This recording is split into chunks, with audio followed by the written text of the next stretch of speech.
animales que quiero como a mi vida. Con ellos gano dinero y ni les compro comida. Son animales muy finos. Mi perico, mi gallo y mi chiva. En California y Nevada, en Texas y en Arizona, y también allá en Chicago, tengo unas cuantas personas que venden mis animales. Más que hamburguesas en el McDonald's.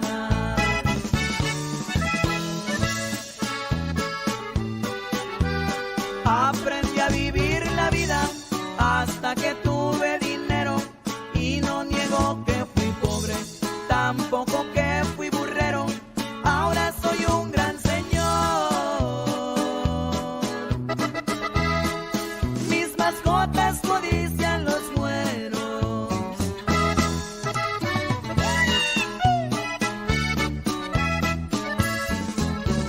Traigo cerquita la muerte, pero no me sé rajar. Sé que me busca el gobierno hasta debajo del mar, pero para todo hay maña. Mi escondite no han podido hallar.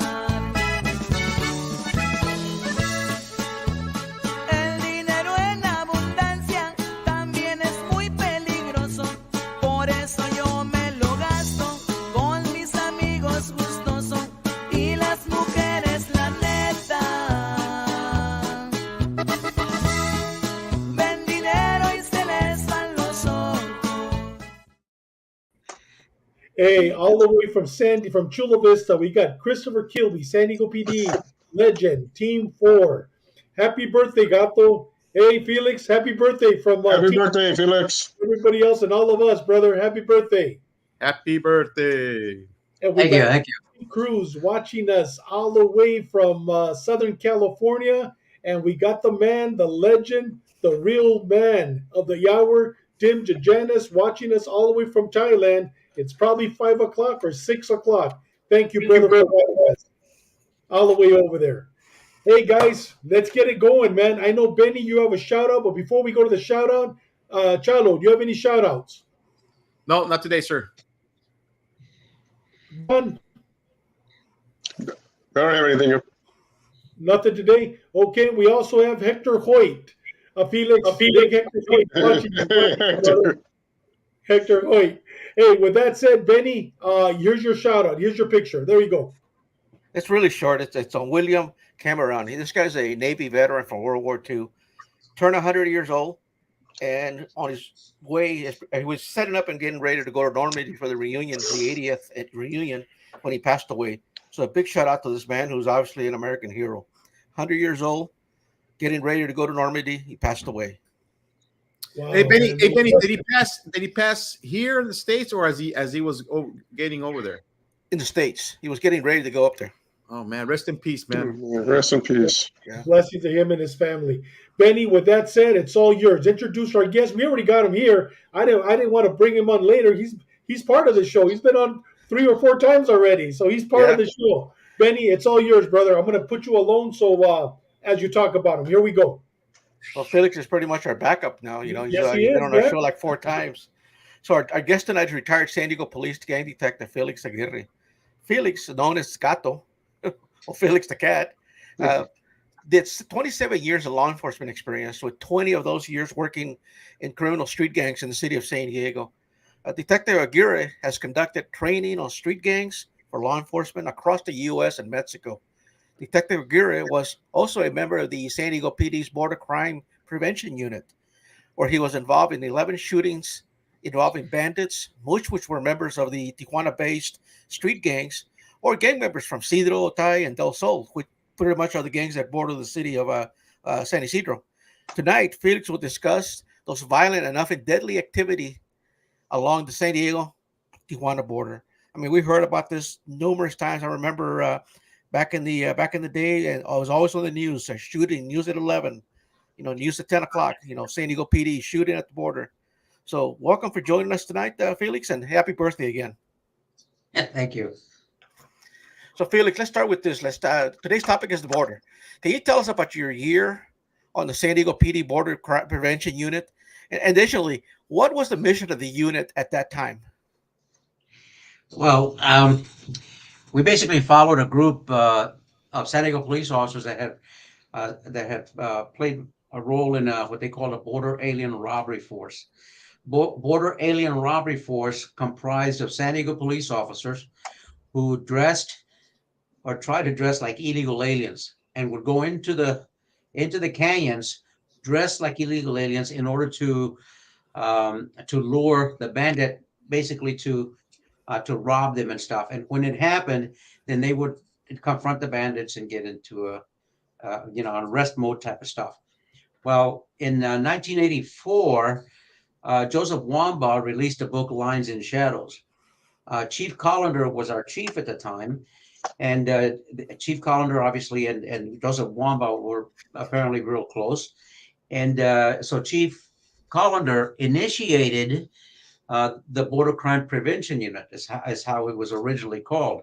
The Border Crime Prevention Unit consisted of San Diego police officers teamed up with Border Patrol agents in order to go out and combat the problems along the border in the canyon areas of San Isidro, border in Tijuana. And it was a volunteer thing. Obviously, we volunteered. Some of us were picked because of our military experience, and obviously we actually enjoyed going out there. It was fun. But I volunteered when I ended up being the Spanish speaker, kind of like a Spanish speaker to go to down in San Isidro at the time and patrol. One of the first cases I handled out in the canyons was a gentleman who had been sliced in the thigh from his left buttocks all the way down to his kneecap and sliced with a knife, had a gash probably, maybe 3 inches wide and probably a foot long. And the reason he was cut is because they had been attacked by bandits, and his wife was getting raped, and he had run off. They had all run off, but they caught his wife and they started to rape her. So he came back around, ended up hitting the guy with a rock in the back of the head, and they turned on him and ended up stabbing him.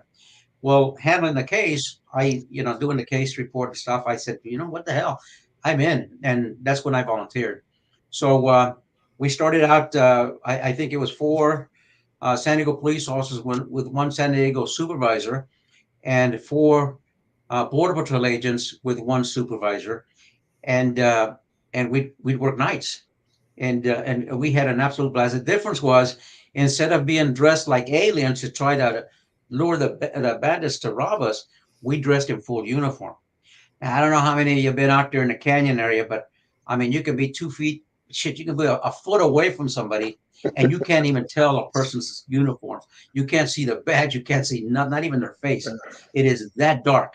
So we went out in what we used to wear is tan uniforms. Tan uniforms are spit shine boots, batons, guns, you name it. And we'd go out there, and of course, there's a lot of burned brush out there. And so our uniforms would be completely destroyed. We'd come back with torn trousers and, blackened, pants, and you name it, it was ugly. And after a while, and of course, our batons, and try to chase somebody, baton catch between your legs and you drop and fall. It was just one of those things. They eventually let us wear the jumpsuit that zippered all the way, from the kneecap all the way up to the top. And then they started giving us throwaway SWAT gear. They gave us just different types of SWAT gear that SWAT wasn't using anymore, and we started using that. Now, we all had revolvers, including Border Patrol. At one point, San Diego PD started considering using semi-automatic for all of patrol officers, so the entire department. So they started with us. They started issuing us semi-automatic handguns. We carried both the handgun, semi-auto, and the revolver. And Border Patrol, obviously, you had to go all the way to Washington, D.C. to get approval for that. So what we did was Border Patrol used to wear the revolvers, but they had a bullet pocket, like a little pouch. And they would unbutton a pouch and bullets would drop into their hand, and then they'd load them manually into the revolver. So what we started doing was, as some of you know about the speed loaders, we started buying speed loaders for Border Patrol. And so Border Patrol, we would get involved in a shooting, and Border Patrol would use our speed loaders, and of course, boom, boom, boom, and that'd be reloaded. At the end of a shooting, somebody in the group would walk around with a bag or a fuel jacket, and we'd collect all the speed loaders, and then we'd wrap them up and go and tuck them away somewhere, put them in a truck, and send them back before homicide arrived, because we couldn't show, we couldn't allow Border Patrol to get caught with speed loaders because it was against their policy. So it was just some of the stuff that we did. We had a lot of fun out there. So I don't Felix, if they were caught with a speed loader on them, that was a 30-day honk on the beach for them. Well, I remember. Yeah, it was like I said. Every time we had a shooting, my God, we collect all the speed loaders, and even extra. We had extra guns. Like I said, I carried my revolver in my chest like this, and I had my semi-automatic on my hip, and of course some of us carried shotgun. We had the little pistol grip shotguns that were only like about, I don't know, maybe that long. But it was an interesting time. And when you get out there, I mean, if anybody's done military tactics, God have mercy, it's the same thing. And we got to a point where we created what we call an assault team, basically an assault team. We had Charlie. Charlie was the vehicle, an SUV, little like a Bronco type of vehicle, Border Patrol vehicle. And one would sit out, and we had an observation team, and of course the assault team. And so what we did was the assault team would go into the canyon, and one of the Border Patrol agents created what we call turds. And I don't know if you guys had ever heard or seen these things, but they were called turds. And what they were was, I don't know, oh my God, if the guy created them and marketed them, the guy's a freaking millionaire. But they were little circular silver things with a screw type at the bottom that he put a round battery in, and at the top he put some of that acrylic that you guys see on a police car, covering the wires, like real thick acrylic, and put an acrylic on it and a little switch, and you turn it on, and I mean, you couldn't tell that it was on. But at night, we had night observation devices, you could see those things a mile away. I mean, literally in the canyons, you could see our four guys walking like this, just like that, because you could see the lights, and you clip them to the shoulder, and you could sit up on top of a hill, top of a canyon, and look down with the night observation devices, and they would glow in the dark. I mean, they would light up their whole side of the hill, but you could see them just trudging along, and we knew exactly where they were, and we could say, observation team would say, "Hey guys, there's just moving on. You guys just left. Just keep going. Go about so many feet or whatever off on your left. Looks like there's some people tucked up back there." And that's how we would guide the assault team towards that location. And then we had Charlie. If she would have hit the fan, they call for Charlie, and here comes Charlie down the freaking hill, bumping and rolling and stuff all the way down to wherever they were at. So we had a pretty good operation going. We would have meetings every night, and then we'd go as far east as we could. Bandini, they called Bandini was it was manure. It was a manure pile. So we'd go all the way out to Bandini, what we call the tree line, which was a bunch of trees lined up along the roadway. The old type port of entry did not exist, and so we'd go as far out east as we could. We'd drop down to the border, and then we'd come west along the border, and then wait till nighttime. I mean, really dark, and then we'd come north with the flow, because the polleros would sit up on a hill and they would look north, and anything coming south, they were already real hinky, and they wouldn't even work that way. And so we had to go with the flow, make it look like we were just simply part of the population coming north. Hey, Felix. Hey, Felix, do you remember what TURD stood for? Yeah, no, I don't. It was Tactical Unit Recognition Device. Yeah, the guy was, oh my God, I saw that when he did them. I said, holy shit. Holy shit, yeah. They were pretty cool. There's Yeah. probably some guy in the military that had this electronics in the military, and he probably developed that. You know, I'm telling you, he created them at home, and he brought them in for all of us there, and it was like, fuck, this thing is nice. This is ironic that Border Patrol. I mean, because I got to work the Border Patrol back in my career, and they didn't have the best equipment at one point. No. I mean, the locals had best equipment, and now you turn around, and right before I left, these guys have their own CSI unit that is state of the art, bro. These guys get trained very well. Probably one of the best CSIs equipment wise. They got the best equipment now. I remember we used to have to give them our CS and our CN because they weren't allowed to carry that stuff. And so I mean you would give them stuff like that, and like you said, you would lend them the speed loaders. We would give them our CS and CN because they weren't allowed to carry none of that stuff. Batons, I mean they hardly carry batons. They didn't even have bulletproof vests. Nope. It was because of the team that they started wearing bulletproof vests. I mean that's how we had to give them some of ours. Well, we had the pop-ups, pop-up flares, and everything. But let me tell you something, and no offense to Border Patrol, because it's not their fault. But bottom line, they didn't get the best of training, and it's not. I mean, the fact that the 3 people in our team in a year were shot, and all 3 were Border Patrol. 2 were supervisors, and 1 was a regular patrol agent, and it says something because. We as police officers started to see that every time we got into we would get into a crowd of illegal aliens, because our job was not to arrest these illegal aliens. Our job was to protect them from the bandits. There were Border Patrol agents further north, top of the hill and into the streets that dealt with that shit.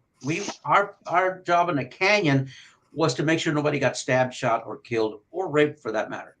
So we would go up and approach a group, all 50, 100 illegal aliens, and we'd come in with our guns drawn, and we'd be going, cover our butts, make sure nobody pops up with a weapon.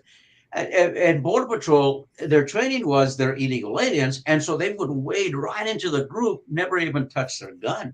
Mm-hmm. They wouldn't even be, there was no safety procedure that was taught to them. And it took us a while to get them to understand that that they need to draw that weapon. They need to cover your butt.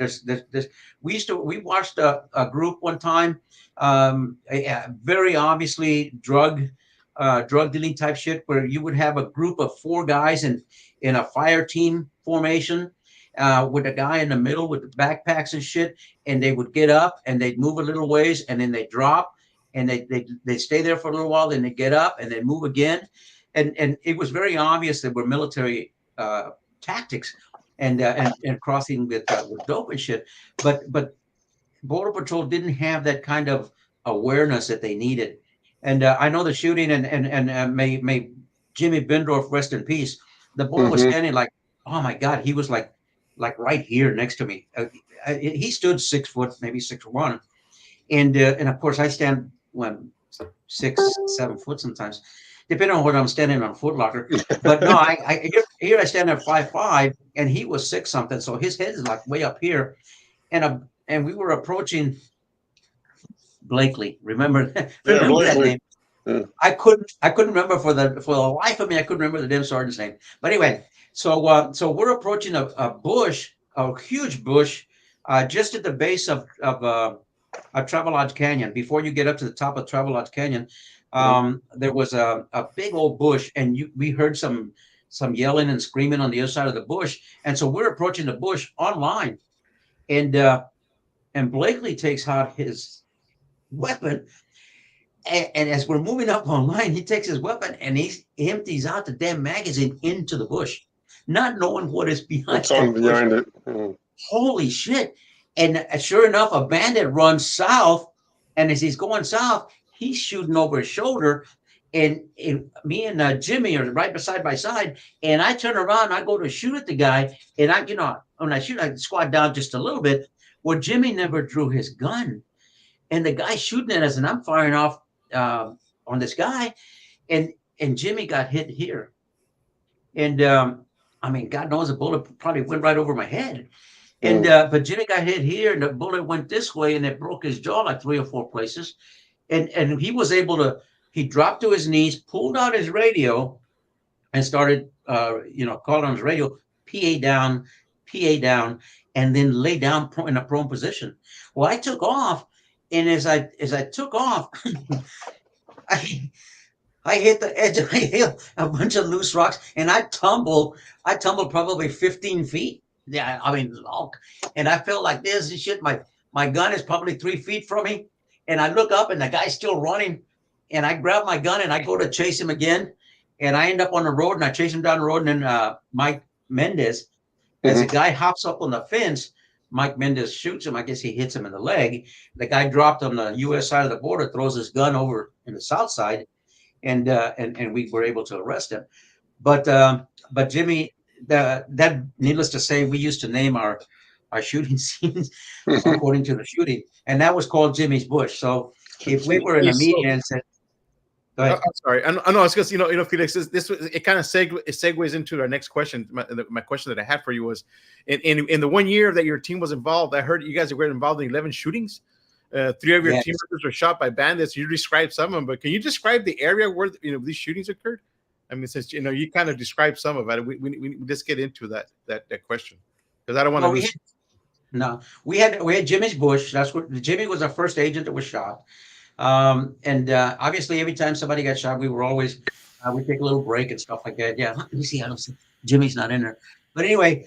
And so we also had we had one called Redondo Beach, a shooting in Redondo Beach. What it was a shooter, was a border patrol agent in Redondo, and it was in an area where the road's up here and it drops down into a little dip like this, and it creates a shadow with the side of the hill. So the road is up here and there's a drop down like this, and it kind of levels off, and our team is hiding in that shadow. Well, 4 Tijuana police officers, full uniform, walk up the road. Now we're probably talking 300 yards north of the border, and they're walking up the road, and our team calls us, and we're working our way towards there because we haven't been in the position.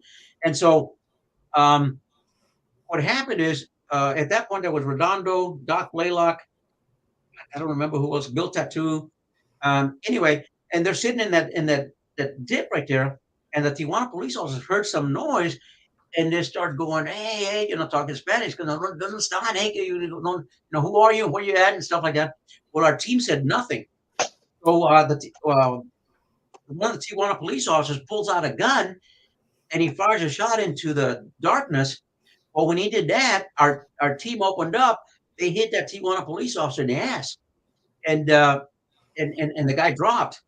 One of the guys took off running down a huge canyon ravine area, and then the other 2 were wrestled to the ground. They were wrestled by the team. So they ended up with 3 Tijuana police officers. One was shot in the butt.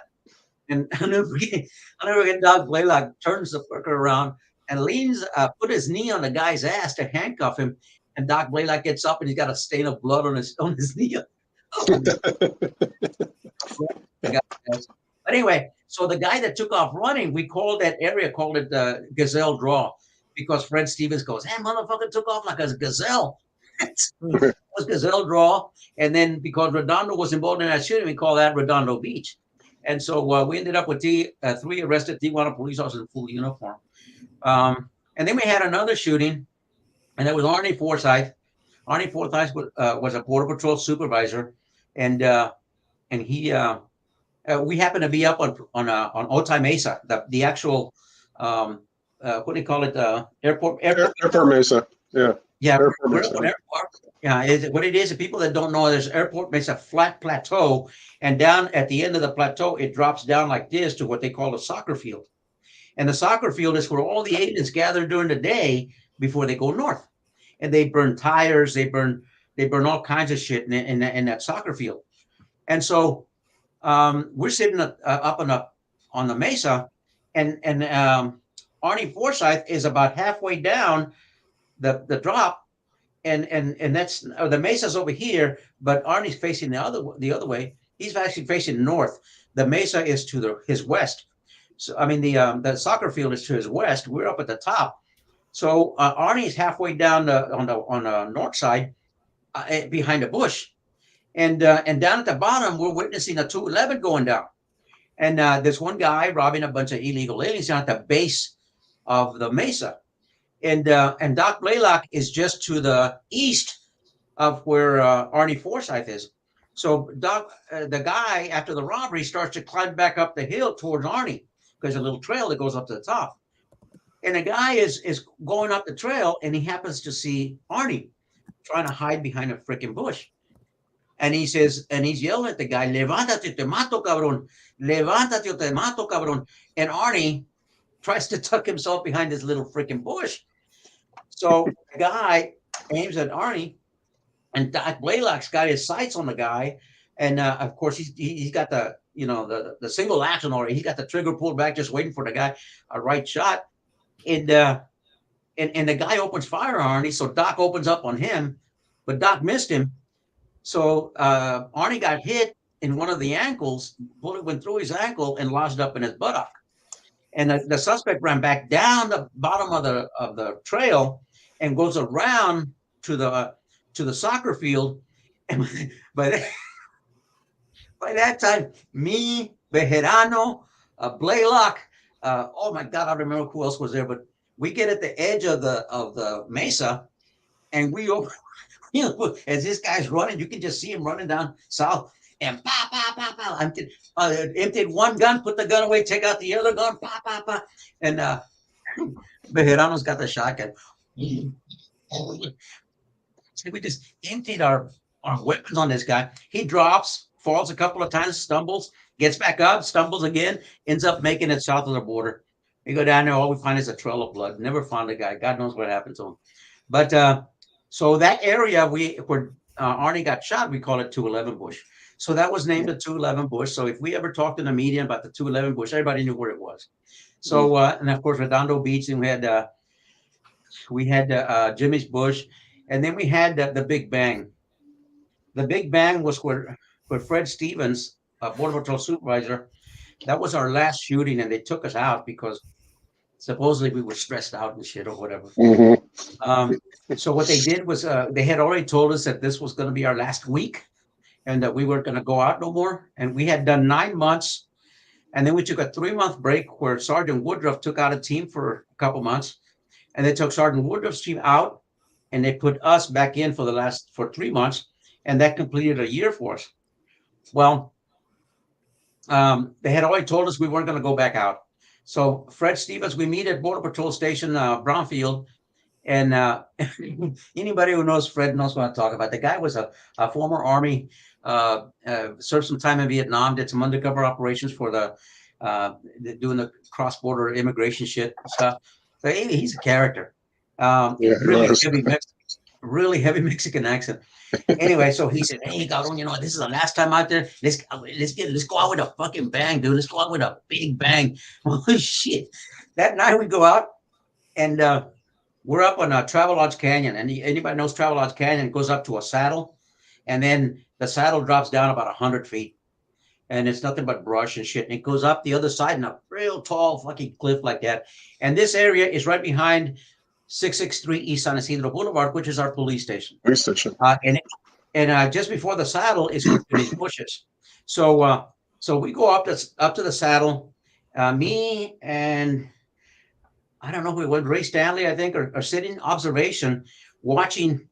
We're watching the stuff going on in the Travelodge Canyon, and up around the cliff. I mean, up around the saddle come Fred Stevens, Mike Mendez, Cesar Solis, and somebody else. I forget who it was. Anyway, as they're coming up over the saddle, turns out there's a Tijuana police officer that had just recently been rehired and was out looking for money so he could buy uniforms. And he had our team in a silhouette because the sky is light up behind him. And as they're coming down, he can see all the characters, all our team. He can see them. And of course, nobody can see him. He's in the bushes down in the darkness of the canyon. So this guy starts shooting up at our team. And he hits Fred Stevens 5 times. 5 shots, It was a 5-shot revolver, and he hit Fred Stevens with all 5 shots. Well, Cesar Solis, Mike Mendez, and of course Fred, they all opened fire on this character, and all they're shooting is at the flash.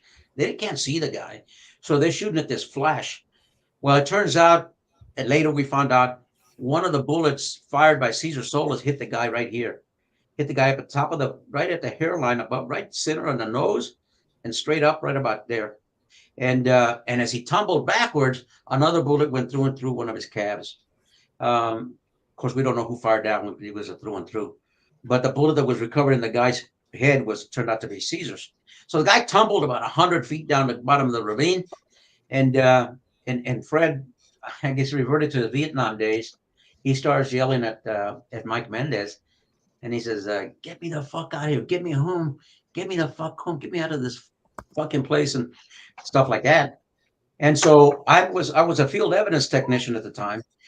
So I was tasked with landing life flight. I had to set up an LZ, a landing zone for life flight. I carried flares and everything. So I set up a triangle flare right on the saddle. It's a good sized saddle, nice and wide. And I set the LZ there, and life flight doesn't want to fucking land there. They're saying, no, it's too fucking small. We want to land down. They want to land down at the bottom below Jimmy's bush, which is, it turns out, flat. I said, no, right here, goddammit. He's our buddy's like fucking 20 feet from here. Land right here. No, we went in the air for a little while. Eventually they landed on the saddle. They jumped out, they go down, get Fred, take him in the life flight, and took him away. Turns out Fred took a bullet right in the 10 ring, right in the middle of the chest. The bulletproof vest stopped that bullet. Then he took one on the left flap of the bulletproof vest, and the bulletproof vest stopped that one. That was 2. Then he took a through and through one of the wrists, forearms right here. That was 3. Then he took a bullet that went in his left thigh, back kind of like a left thigh, and went up and lodged in his buttock. And then he took another bullet that went through with one of his testicles. So he was in shock. And you know, I have to hand it to Mike Mendez, because Mike Mendez kicked in, and he stood there and reassured Fred. And literally, you want to talk about what you do. He literally held the guy's balls and said, "You're gonna make it through, brother. You're gonna make it through," and reassured him, and he was life flight out and survived. So that was so after that shooting, we started calling it the Big Bang, and to this day, that's what we know it. That was another shooting. Go ahead. Yeah, you know what, Felix, I used Jimmy's shooting and as an example when I got my first shooting, because the suspect dipped his shoulder. And then the first supervisor on the scene was Arnie Forsyth. And, Woodruff had shot him in the leg with a shotgun.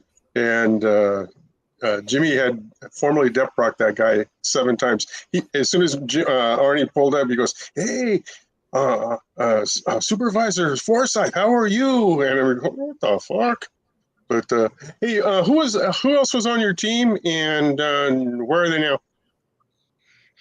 I don't know where they're at, but we had we started off with Blakely. After that shooting, Blakely didn't come back out. For whatever reason, he was removed from. He tossed it. When he shot into that bush, not knowing what was on the other side, it really took us all by surprise. And of course, we did find a group of aliens on the ground on the other side of the bush. The only fortunate thing is that the bandit took off running, but he just fired blindly into that bush. For us, we're going, "What the fuck?" And anyway, so I didn't see Blakely. We started out with Blakely as a supervisor. And then the next supervisor was Bender, Sergeant Bender. They used to call him Lobster Face. But let me tell you something. I'll tell you something about Bender. I put that man up on a pedestal. He hated the team. He didn't want to go out on the team. Yep. But when he went out there, he was one of the best supervisors. I'll tell you another story about Bender. I was a young, maybe 1-year rookie in San Isidro. And I worked for Hank Elias. Hank Elias was my sergeant. Mhm. And as anybody that knows Doc Blaylock used to go out and have a soda every freaking morning. He could Yep. not start a day without a fucking Coke. And so he comes in one day, and I'm already dressed. I'm one of those guys that, arrive an hour early and shit like that at the time. I was used to working 18, 20-hour days as a Marine drill instructor. And here I am working 8 hours. And it's like, what the fuck am I going to do after 8 hours? So anyway, so Doc Blaylock says, could you take me down to 7-Eleven and get a soda? I said, sure. So in uniform, I took Blaylock in my car, and I took him down to 7-Eleven and in my personal car, and we came back. Well, came back, Bender calls Blaylock into the office, and he closes no, I'm sorry. He calls me into the office, and he starts fucking yelling, God damn it, blah, blah, blah. I mean, literally the top of his lung, door open. And anybody knows 663 is San Isidro Boulevard. You can hear it everywhere. I'm sorry. You can hear it down the street. The secretary is like right there. Melena was the secretary, right? Uh-huh. And her desk is like 5 feet from the front door of the sergeant's office. And Melena's just like, what the? And Bender's got the door open, and he's fucking yelling at me like. And what people don't know, but I was a fucking Marine drill instructor. Fucking nobody fucking talks to me like that. So I fucking swallowed the shit, and I said, you know what? Fuck it. I fucked up. Okay. I went in uniform, my personal car. They'd be like, no problem. Fucked up. So I said, not a problem, Sergeant. Fucking won't happen again. I'm a fucking 1-year rookie. And so he said, get the fuck out of here. Get Blaylock in here. So I walk out the door, and like I said, Melena's sitting right there. And Blaylock's, he heard the whole fucking thing. Everybody in the station did. And I said, Blaylock, Doc, he wants to talk to you. So Doc walks in, and I hear Bender say, get in here, close the door. I said, motherfucker. I went in, and before Doc could close that door, I slammed the fucking door wide open. I said, fuck you, God damn it, you gonna fucking, and I started yelling at him like I'm spitting out my fucking mouth, and I'm pounding on a fucking desk, and I'm going at him. I said, you fucking have some goddamn respect for me. You're gonna have respect, and on and on and on. I went for a couple minutes, and Bender just looked at me, and he said, you're right. I fucked up. That's it. Yeah. And I walked out. And Doc walks in and closes the door. I said, son of a bitch. No, but later on, he actually fought to put me on his squad and was a bitching supervisor. I'll tell you that right now. There were some supervisors that went out that shouldn't have been out. I was out there with Woodruff, and I would follow that man. I would follow that man into hell. Oh yeah. And then my last sergeant was Reggie Frank. Well, I tell you, right after Bender took me out, and he went in with Doc Blaylock, Elias, whose office is right next to Bender's, he says, Felix, get in here and close the door. I walk in, he closed the door, and he says, the fuck you put me in that fucking position for? I said, Sarge, I'm sorry. So Hank Elias was chewing my ass, but with the door closed. So can't go there. But those were the days. Oh, yeah. I was. Hey, Felix, a lot of the guys that you mentioned later on became chiefs of police, became lieutenants, became chiefs in the DA's office and in other departments. Can you mention some of the guys that some of the legends that you worked with and where they ended up? Well, legends for sure. I mean, I put every one of these characters. I'll put a pedestal. Starting with Bejarano. Bejarano was a police agent at the time. I mean, the man, even on patrol, was a man to be respected. I mean, I was obviously with my career as a Marine, leadership when you see it, and somebody got his shit together. And Bejarano had his shit together. He was a good freaking cop. And I'll never forget the day we had the shooting, but he was a police agent. He later went on to become assistant chief of police for San Diego Police. And Cesar Solis, a very quiet young character, he later became chief of police as well. I remember we got sued over that shooting where Fred Stevens was shot. They actually, it was one. I mean, the city attorney's office went full blown defending us because They created a $4,000 scale model of Travelodge Canyon. And they were suing us for $200 million or some shit like that. The family of the Tijuana, off-duty Tijuana police officer. They said we had executed him. And apparently they took the body south, and a coroner back there said that the bullet wound was a contact wound and all that stuff, which is bullshit. The guy was shot probably 50, 60. I mean, whatever they hit him, it was just a surprise they even hit him, because, I mean, we're talking 50, 60 feet down the canyon in the dark, shooting at a flash. So anyway, the city attorney says they're not getting fucking shit. They're not getting shit from us. So I testified on the case. Obviously, we found that Caesar had was the one that hit him, and we defended the thing. They didn't get anything. They got nothing. Yeah. So that was Caesar. That was now Doc Blaylock eventually retired. I guess the sodas apparently ended up thinning his veins so bad that he would just bleed. But he was a good cop. He was, long time ago. Mike Mendez, I can't Is put he that still boy up. alive? Is Doug Blaylock, is he still alive? No, I have absolutely, I had no no, idea. he passed away. Doc He passed passed away. away. See, I don't know that. And then Mike Mendez, Mike was a bitch in his cop, always was, and I'm sure to the end. I mean, this guy was a good freaking cop. And then we had Ray Stanley. Ray Stanley came in the second portion, the last 3 months that we had, as did Miguel Rosario. Miguel Rosario also came in, and it's funny because Miguel was on a SWAT team.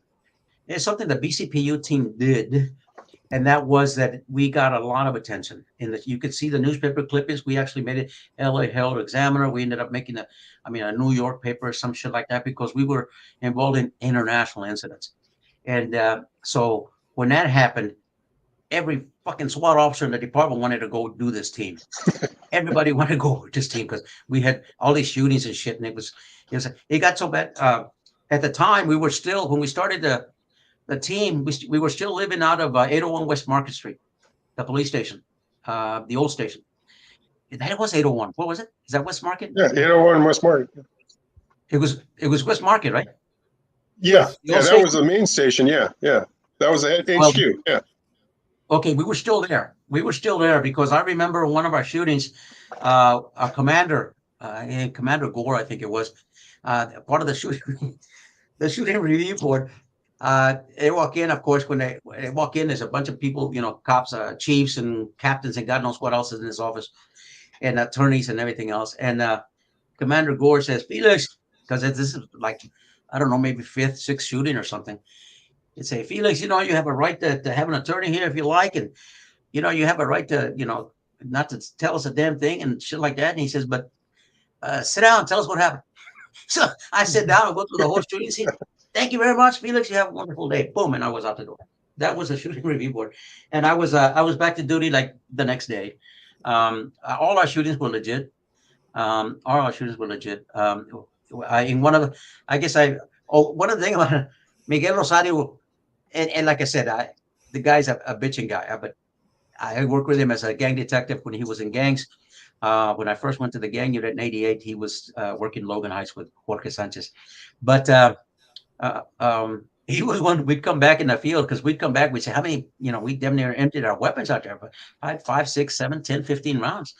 And of course, we didn't always hit anybody. But we would tell them, hey, you know what? Out there in the darkness, you might be what you think is 3 feet away. The guy's actually 20 feet away.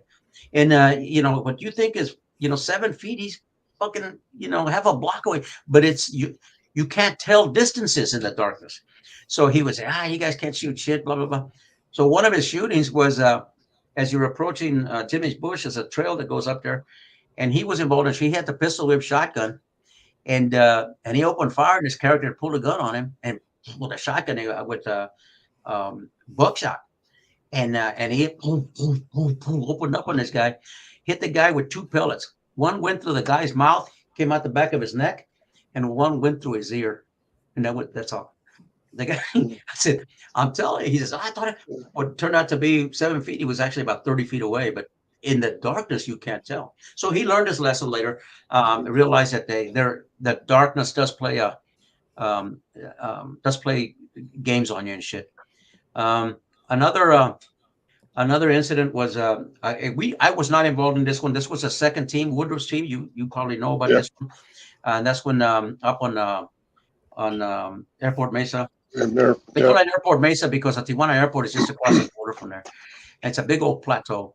So, but they're walking in. I guess Miguel Rosario and Woodruff are sitting up on top of the mesa while the team is down on the side, and they look off to the side, and here come three guys. One's carrying a pistol, good shotgun, cut up shotgun, and all three are walking like in formation, coming towards them. Of course, they can't see them. The suspects cannot see the officers, and the officers got the night observation device. You can see them clear as day. So as they get close, Miguel Rosario turns on his fucking stream light, blinds the fuck out of these guys. They panic. The guy with a shotgun panics, and he racks a shotgun and stovepipe a shell. And Woodruff opens up on the guy and ends up hitting him. And the other two take off running.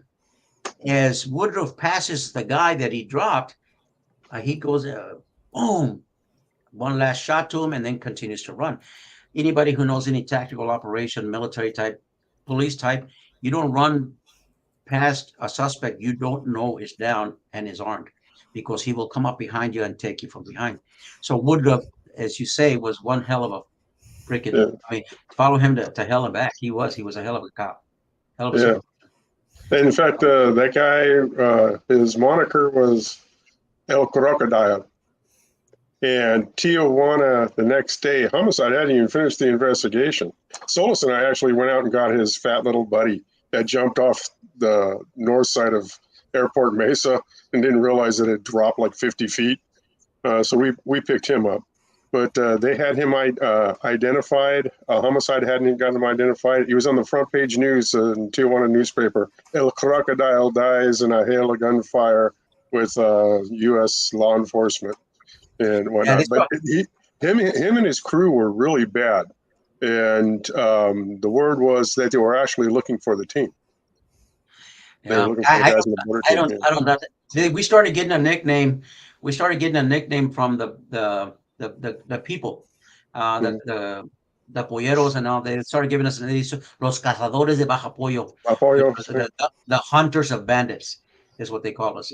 That's what it said on our emblem. Yeah, remember? Yeah, then we had to take it off because somebody complained. Yeah, that's what they called us, and so yeah, that became a thing to do. Another incident. Like I said, I told you about the 4 Tijuana police officers in full uniform, and I told you about the 1 Tijuana police officer that was killed by Cesar Solis, had shot one of our team members. Another incident we had was at the border. I mean, you want to talk about Mexican standoff, son of a gun.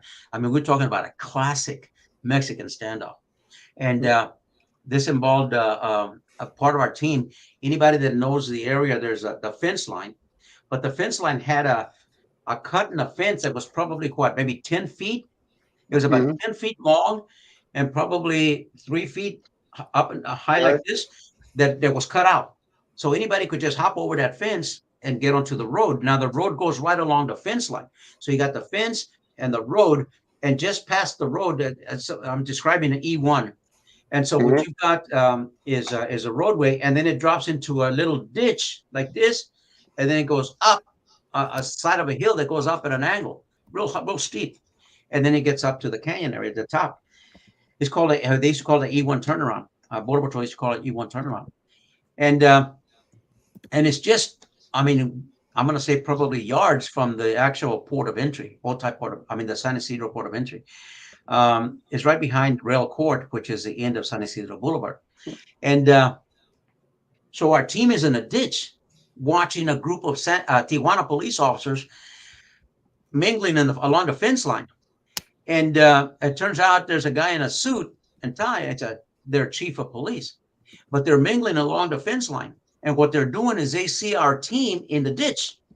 And they're trying to spook them north. And they're telling them, váyanse, keep going. And basically get out of the ditch and go up the hill and go the fuck north. And the team is just, they tuck themselves in tighter. And so eventually the Tijuana chief sends, I think he sends about 4 or 5 fully uniformed police officers through the hole in the fence.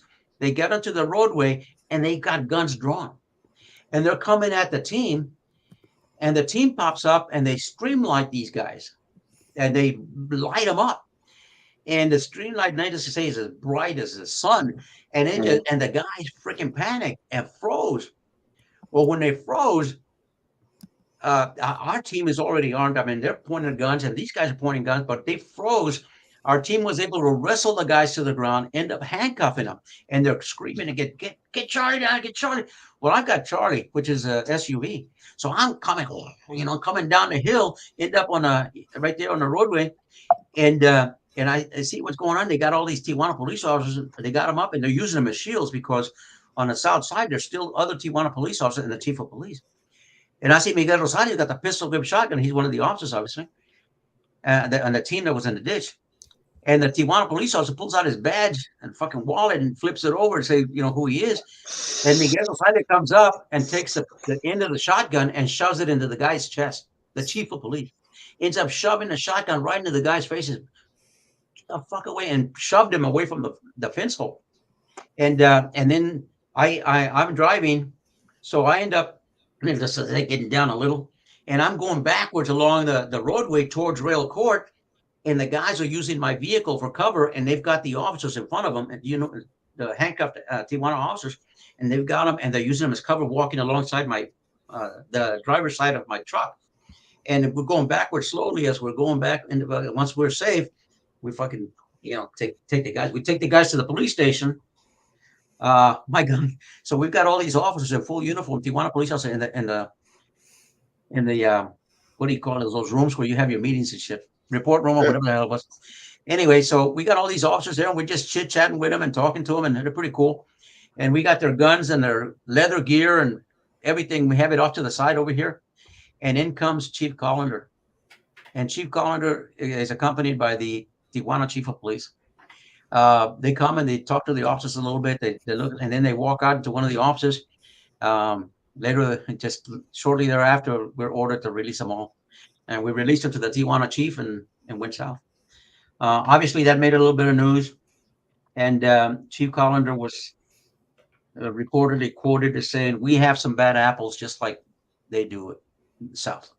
So we attributed that to simply politics, but we had done nothing wrong. I mean, they were on the U.S. side, guns drawn, and we did what we had to do. So that was happening. Hey, Felix, hey, you know what? Time's against us, brother. But listen, man, thank you very much once again for your service. I mean, talking about legends, you're not only a legend when it comes to gangs. Everybody knows in the United States, Mexico, internationally, that you're that expert. And today we all got the opportunity to hear not only the legendary gang expert, but also the legendary gunslinger, the man who worked the hills with a lot of legends. You mentioned Bejarano, you mentioned Rosario, you mentioned Blaylock, you mentioned Mendez, and so many others that you mentioned, man. You know what, brother? De veras, de todo corazón, mil gracias for everything that you did. And Sean was one of them, too. He never worked with you on the hills, but he was one of them. But with that said, Benny, any last words for Felix? Well, Felix, thanks again. I know it's the last minute thing. Thank you again. This is about the fourth time we had you on. People keep asking for you, bro. Yeah. So most likely we'll have you again. Well, thank you very much. I will tell you, we received the Collanders presented the orders off for dinner and gave us the Meritorious Medal, the PD Meritorious Medal. So we all got the Meritorious Service Award. Yeah. And Felix, Jim DeJanis, what an outstanding. He's the one watching us right now, a former correctional officer from Pelican Bay, watching us all the way from Thailand. What an outstanding interview. Semper Fi, Felix. He's a former Marine also, brother. Hector, not to see you, brother. Hector just bought me breakfast the other day. There's another legend, I'm telling you. Yeah. And I see Mr. Kilby, Mr. Doug Collier. Yeah. God have mercy, all you guys. So a shout out to all of them, especially you, Hector. I hadn't seen you in a long, long time, brother. Go ahead. Sean, any last words for Felix? No, bro, it's good to see you again, and bring back some fond memories of cockabushes and the mosquitoes. You didn't talk about all that shit, but yeah, it was a good time. Thank you, Chalo, any last words for Felix? Felix, it's always a pleasure listening to your stories. I mean, and I can tell that that was a great assignment that you had, and you had fun doing it. And so, God bless you, brother. Thank you. God bless. We had a good time. God bless you, Thank you, sir. Felix. Una vez más. Mil gracias. All Thank you, brother. Okay. Adios, huh? Adios. Happy birthday, Felix. Happy birthday. Thank you. Benny, we got a great show coming up next week. Dude, a great show. I think probably everybody that we've had. No, you know what? We had the Wardens, man. We had Bobby. We had what's his name? Robert Ayers. Oh, a legend. We had Art Calderon, another legend. Dan Vasquez, and this is another legend that's not from corrections. But Benny, I'll give you the honors, brother. Tell us who's our next week's guest. Well, next week we have former LA Sheriff Alex Villanueva. Sheriff Villanueva served as the 33rd Sheriff of Los Angeles County. And before becoming Sheriff, he was a Los Angeles County Sheriff's Department Lieutenant. When Villanueva became Sheriff, he inherited the department's understaffed. They were understaffed by 1,300 personnel when he became Sheriff. In that 1 year, he hired 1,100 deputies and banned the recruitment of hiring out-of-state applicants. You know how a lot of the agencies, they're hurting, so they go out of state and they recruit all over the country. LA Sheriff restricted that. They said, no, we're going to hire from within, because he believed that the deputies should reflect the communities they serve. So that was kind of unique. Today, LA Sheriff is the largest sheriff department in the United States. Sheriff's Department, not PD, but it's also the third largest local police agency in the United States. That's following New York PD and Chicago PD. It's a huge department with a lot of, it's got a lot of veins, man. They go everywhere, man. It's a huge department. So we're gonna have him. It's gonna be an honor to talk to the to the sheriff, and find out about him. Awesome. Looking forward to that one. Definitely forward. He's going to be there with you, brother, because you were a former chief of police. So I know you're going to have 1,001 questions to ask. Yeah, I was thinking of all that stuff when I saw that he was coming on. So it's going to be exciting. Yeah, and John, I mean, this guy ran one of the biggest SWAT teams too. So you're a former SWAT team member. I'm sure you can have a lot of great SWAT. David, that's we're closer to LASO than we were to LAPD. Not SWAT team, but SWAT teams. I don't know how many teams. They have a huge. They have a huge county. Yeah, they took care of a lot of stuff. Yeah, I mean, full-time teams. I know our department when I left, I think we were at 28 guys, full-time guys, and before then we were in the 30s. We were a pretty large department, but LA County has not a team, but teams. Full-time guys. Yeah. Hey, Sean, how big's our full SRT team? The SRT teams, I think they're both. I think it's 6 and 6 and 2 sergeants, or 10 and 10 and 2 sergeants now. I was just back over there. I talked to one of the fellas, and they said that when Cesar Solis and I tried out for SWAT, we had 110, 120 people try out for the team. And they just had a tryout, and I think what I was told, they had 24 people apply for SWAT out of the entire department. So, yeah, it's gone down dramatically. Yeah, I'm sure it has. Hey guys, well listen, Benny, give us our last words, and we'll see you next Tuesday, man. Con la ayuda de Dios. Go ahead, Benny. My last words are for those brave men and women that put their line on the job. I mean, they put their lives on the line to protect our communities. Be prepared for the fight of your life. And if and when that happens, a deadly encounter happens, just survive it.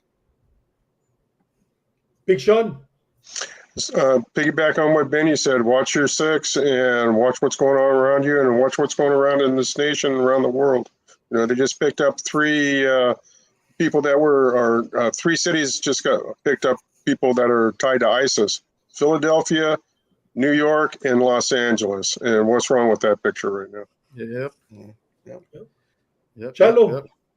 Well, integrity means everything, guys, in this career and in life. If you don't have integrity, you don't have anything. Amen. Integrity. True. Live a purpose-driven life. Live every day like it's your last day on earth. With that said, God bless you. We're looking forward to next Tuesday. It's going to be an outstanding show. See you next week. Órale, pues.